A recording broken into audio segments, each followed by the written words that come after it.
Hello everyone, welcome back. आज हम जो बात करेंगे वो हम करेंगे इंडियन कॉन्ट्रैक्ट एक्ट के स्टैंडर्ड कॉन्ट्रैक्ट्स के बारे में। Standard forms of contract. Standard form of contract से हमारा क्या मतलब है? स्टैंडर्ड फॉर्म ऑफ कॉन्ट्रैक्ट्स होते हैं कि जब भी आप किसी कंपनी के साथ कभी भी एग्रीमेंट करते हैं तो उस एग्रीमेंट के लिए कुछ कंडीशंस होती हैं। तो उस कंडीशंस जो वो रखते हैं उसके लिए कंपनीज के पास कुछ रूल्स होते हैं। तो वो जो रूल्स होते हैं वो दो टाइप से बनाए जाते हैं। एक तो बनता है स्टैंडर्ड फॉर्म्स ऑफ कॉन्ट्रैक्ट से और दूसरा जो बनता है वो बनता है स्पेशल फॉर्म्स ऑफ कॉन्ट्रैक्ट से। तो जो स्टैंडर्ड फॉर्म्स ऑफ कॉन्ट्रैक्ट होता है उसमें बेसिकली कंपनी जो कॉन्ट्रैक्ट बनाती हैं, जो भी टर्म्स एंड कंडीशंस होती हैं, वो आप सब जनरल पब्लिक को देखते हुए रखते हैं। फॉर एन एग्जाम्पल, आप कभी भी ट्रेन में ट्रैवल करते हैं, बस में ट्रैवल करते हैं, फ्लाइट में ट्रैवल करते हैं, कोई भी इंश्योरेंस कंपनी से पॉलिसी लेते हैं या कोई अदर एक्टिविटी करते हैं या किसी कंपनी का कोई प्रोडक्ट परचेज करते हैं, तो उसके लिए स्टैंडर्ड फॉर्म्स ऑफ कॉन्ट्रैक्ट है। तो बेसिकली आज का ये टॉपिक हमारा पढ़ने का रीजन क्या है? आज का ये टॉपिक जो मैं आपके लिए लेके आया हूं, ये इसीलिए लेके आया हूं ताकि आपको पता हो कि जो आपकी टर्म्स एंड कंडीशंस हैं उसके ऊपर हमारा इंडियन कॉन्ट्रैक्ट एक्ट जो है वो क्या बात करता है। तो बेसिकली अगर इसकी हम बात करें स्टैंडर्ड फॉर्म्स ऑफ कॉन्ट्रैक्ट की, इसका कंपनीज बेसिकली मिसयूज ज्यादा करते हैं। कैसे करते हैं मिसयूज? कि वो आपके ऊपर बाउंडेशन लगाते हैं कि आपकी जो कंडीशंस हैं वो आपको माननी ही पड़ेंगी, और वो इतना बड़ा लंबा टर्म्स एंड कंडीशंस का परफॉर्मा रखते हैं अपना कि आप उसे पढ़ भी नहीं सकते एक टाइम पे। जैसे कि अगर आप ट्रेन के एग्जाम्पल की बात करें, जब भी आप ट्रेन के लिए ट्रैवल करने जाते हैं, टिकट परचेज करते हैं, तो उसकी जो टर्म्स एंड कंडीशंस होती हैं वो इतनी ज्यादा होती हैं कि अगर आप उसको रीड करने जाएंगे तो आपकी ट्रेन ही मिस हो जाएगी। जिसके लिए कि हमारा एक इंपॉर्टेंट केस है जो कि है Thornton versus Shoe Lane parking limited का। बेसिकली इस केस में क्या था वो मैं आपको आगे बताऊंगा। तो इसमें कोर्ट ने एक पॉइंट ये हेल्ड किया था कि जो टर्म्स एंड कंडीशंस हैं, थाउजेंड्स ऑफ पीपल जो हैं वो रीड ही नहीं करते टर्म्स एंड कंडीशन, क्योंकि वो मेंशन ही इसी टाइप से की होती हैं कि वो रीड कर ही नहीं पाते।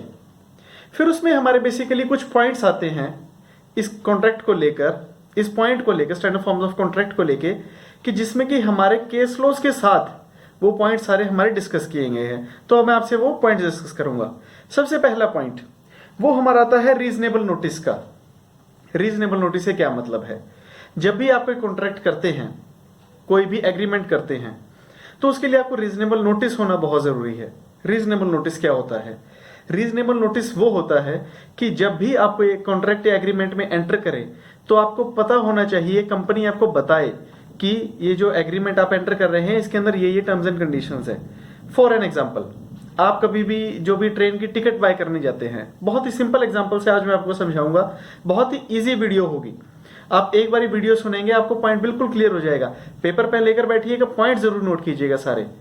तो एग्जाम्पल मैं बता रहा था ट्रेन का। तो ट्रेन के एग्जाम्पल में क्या था कि जब भी वो बंदा ट्रेन की टिकट लेने जाता है, फॉर एग्जाम्पल आप ट्रेन में ट्रेवल करने जाते हैं, आप टिकट परचेज करते हैं, तो अगर आपने नोट किया हो वहां पर टिकट काउंटर के पास टर्म्स एंड कंडीशंस मेंशन होती हैं कि जो भी आप ट्रेन में ट्रैवल कर रहे हैं इसके लिए, लगेज के लिए हम लायबल नहीं है, और कोई भी अगर आपको इंजरी होती है तो उसके लिए भी कंडीशंस रखते हैं वो।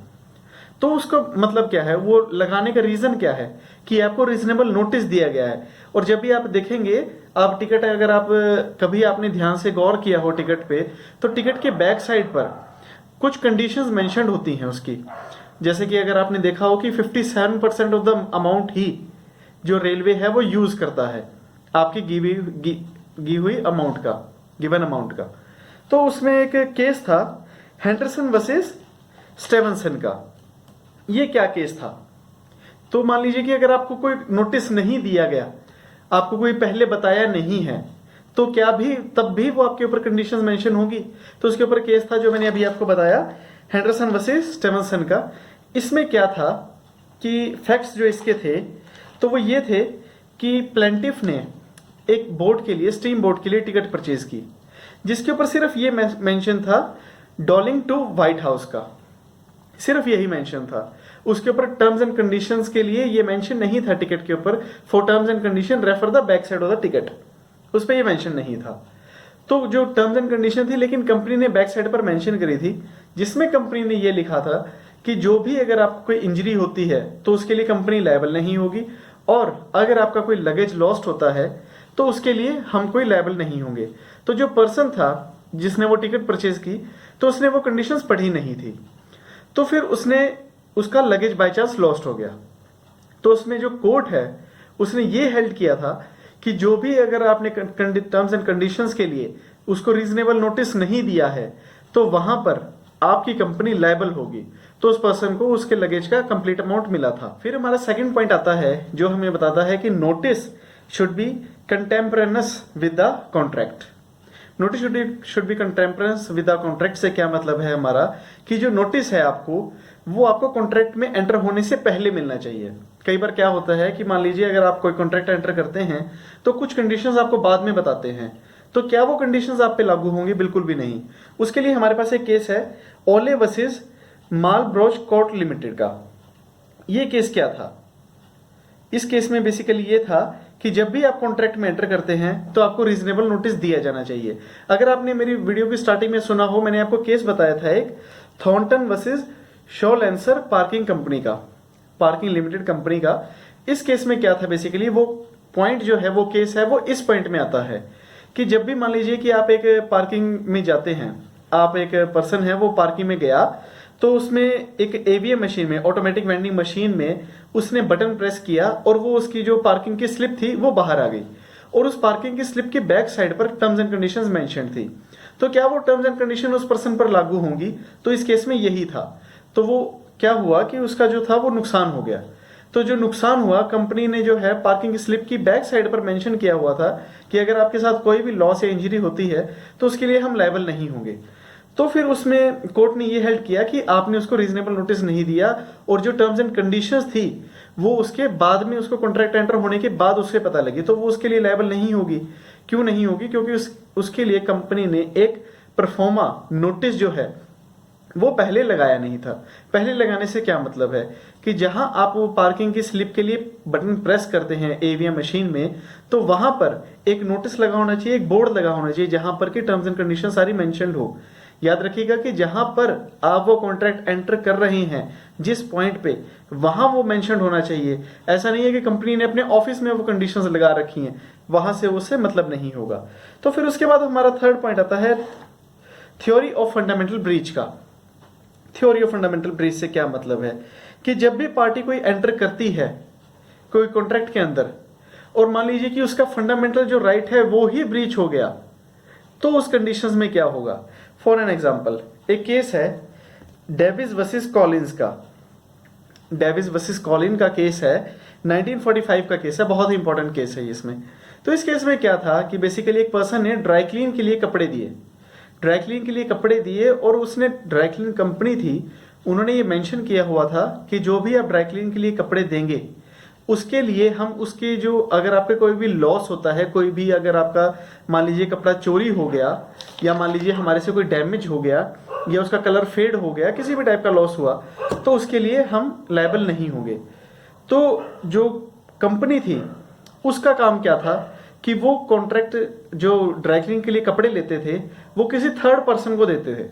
मान लीजिए कि मैं एक ड्राई क्लीनर हूं, मैं आपसे क्लॉथिंग आपकी लेता हूं, आपके क्लॉथ्स लेता हूं, आपका जो है ब्लेजर ले लेता हूं ड्राई क्लीन के लिए और मैं किसी अदर पर्सन को, थर्ड पर्सन को वो ड्राई क्लीन के लिए देता हूं। तो वो जो इस केस में क्या हुआ कि बाय चांस जो वो ब्लेजर था वो वापस ही नहीं आया उस कंपनी से, थर्ड पर्सन से। तो फिर इसमें उस पर्सन ने उसके ऊपर केस किया कि जो भी मेरा लॉस हुआ है वो मुझे कंप्लीट दिया जाए। लेकिन कंपनी ने जो टर्म्स एंड कंडीशन थी उसमें लिखा था कि जो ड्राई क्लीन की अमाउंट है उसका 10 टाइम ही हम आपको सिर्फ पे करेंगे। तो इसमें कोर्ट ने यही हेल्ड किया था कि जो वो ड्राई क्लीन कंपनी है वो कंप्लीटली उस पॉइंट के लिए लायबल है क्योंकि उस कंपनी ने अपना फंडामेंटल राइट जो था वो ब्रीच किया था। फंडामेंटल राइट कंपनी का क्या है कि वो जो क्लॉथिंग है वो उसे ड्राई क्लीन कर दे, ना कि उसे लॉस करके उसको कंपनसेट करे। तो फिर तो ऐसे सारी ड्राई क्लीन कंपनी क्या करेंगी, जो भी आपके एक्सपेंसिव क्लॉथ होंगे वो रख लेंगे। और ड्राई क्लीन की कॉस्ट कितनी होती है? 100, 200, 300। तो 300 का 10 टाइम्स कितना हुआ? 2000, 3000। तो वो 3000 आपको देकर आपके 20,000 का क्लॉथ रख लेंगे, तो वो तो आपके साथ इनजस्टिस हुआ। तो उस पॉइंट को लेते हुए कोर्ट ने यही हेल्ड किया था कि जो वो ड्राई क्लीन कंपनी है वो फुल पॉइंट के लिए, फुल क्लेम के लिए लायबल होगी। फिर हमारा पॉइंट आता है टॉर्टियस लायबिलिटी का। फोर्थ पॉइंट हमारा, फोर्थ पॉइंट टॉर्टियस लायबिलिटी से क्या है? टॉर्टियस लायबिलिटी अगर आपने लॉ पढ़ा है तो आपको बेसिक पॉइंट पता होगा कि टॉर्ट क्या होता है। तो इसमें पॉइंट में क्या मेंशन्ड है हमारे इंडियन कॉन्ट्रैक्ट एक्ट में कि जो भी कंपनी अपने आप को अगर किसी भी लायबिलिटी से एग्जेम्प्ट करती है और वो लॉस आगे उस कंपनी को उस कंपनी की मिस्टेक की वजह से होता है, तो वो पर्सन के साथ, पार्टी के साथ टॉर्ट होगा। टॉर्ट मीन्स ब्रीच होगा, उसके साथ उसको लॉस होगा, तो उसके लिए वो भी कंपनी भी लायबल होगी। तो इसके लिए हमारा एक केस था white versus John war weekend company limited का। इस केस में बेसिकली क्या था, एक बाईसाइकिल की कंपनी थी जो कि रेंट पर हायर करती थी बाईसाइकिल्स को, मतलब पर्सन्स को हायर करने देती थी, रेंट पर बाईसाइकिल्स प्रोवाइड करती थी। तो एक पर्सन ने उसको बाईसाइकिल को रेंट पर लिया और उसके जो बाईसाइकिल का था वो सैडल जो था वो निकल गया। सैडल मीन्स क्या, जो सीट होती है कंपनी की वो निकल गई बाईसाइकिल की। लेकिन कंपनी ने टर्म्स एंड कंडीशंस में मेंशन किया हुआ था कि जो भी अगर आपको पर्सनल इंजरी होती है तो उसके लिए हम लायबल नहीं होंगे।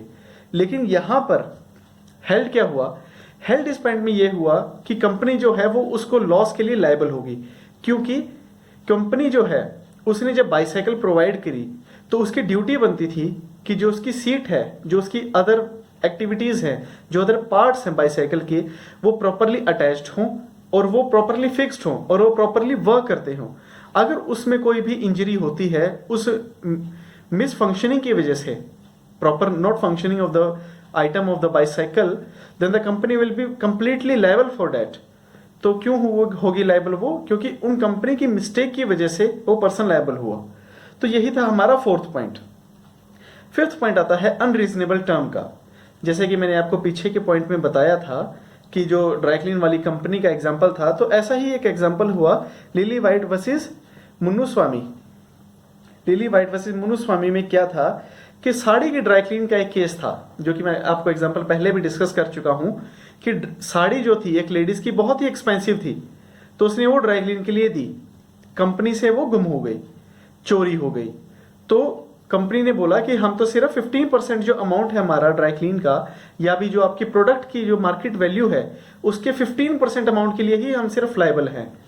तो यहां पर जो है उस लेडीज ने केस किया, क्योंकि उसकी साड़ी काफी एक्सपेंसिव थी, तो वो कहते कि 15% तो वेरी लेस अमाउंट है इस चीज के लिए, बहुत ही कम है, तो मुझे कंप्लीट अमाउंट चाहिए। तो कोर्ट ने इसमें हेल्ड किया था कि आपकी अननेसेसरी जो कंडीशंस होंगी वो कभी भी एक कॉन्ट्रैक्ट के लिए वैलिड नहीं होंगी। तो इस केस में यही हेल्ड हुआ था, उस लेडीज को कंप्लीट अमाउंट जो है कंपनी को देना पड़ा। तो बेसिकली आई होप कि आपको जो मैंने पॉइंट बताए हैं स्टैंडर्ड फॉर्म्स ऑफ कॉन्ट्रैक्ट के, ये आपको क्लियर हो गए होंगे। जो 5 पॉइंट मैंने आपको बताए विद केस लॉस, ये आपने जरूर नोट किए हैं और नोट कर लीजिएगा इनको और रिवाइज जरूर कीजिएगा। और वीडियो को अगर समझ नहीं आया है तो रिपीट कीजिएगा जो भी पॉइंट आपको क्लियर नहीं हुआ है। तो यही मेरा आज का मोटिव था कि आपको जो ये स्टैंडर्ड फॉर्म्स ऑफ कॉन्ट्रैक्ट है ये मैं आपको क्लियर कर दूं। तो यही था आज का हमारा लेक्चर। तो आई होप कि आपको ये वीडियो पसंद आई है तो लाइक कीजिए, पर नए हैं तो सब्सक्राइब जरूर कीजिएगा और अपनी फैमिली और फ्रेंड के साथ शेयर कीजिएगा। Thank you so much, bye, take care.